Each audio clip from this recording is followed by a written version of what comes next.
My favourite fish, কাতলা রুহি, রুহি।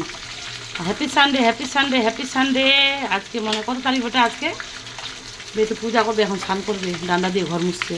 কিন্তু অনেক বেলা করে উঠছি, টেরে পাইনি। 11:57 বাজে, মানে 12টা বাজে গেলো, 3 মিনিট কম 12টা, 3 কম 12টা বাজে গেলো।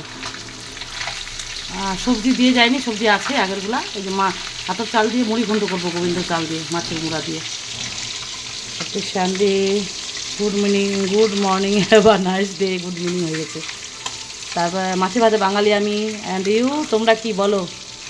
তোমাদের কার কি ফেভারিট বলো? কার বাড়িতে কি রান্না হচ্ছে জানা জানা জানা জানা জানাও।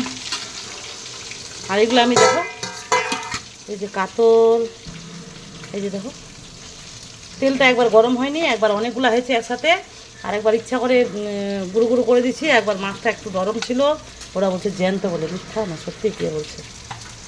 তো আমি ভালো করে ধুলাম, খুব ধুই আমি মাছ, ধুলে মিষ্টিটা আসে। আর এরকম করে কিছু ভর্তা খাবো পেঁয়াজ কাঁচা লঙ্কা দিয়ে, হোমমেড লঙ্কা গুঁড়ো দিয়ে।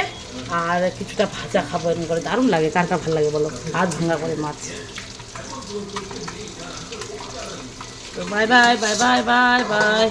কাতলা রুই আর যে বড় বড় কাতলা মাছগুলো দেখছি না, মুড়ি ঘন্ট করবো গোবিন্দভোগ চাল দিয়ে, সেই লাগবে।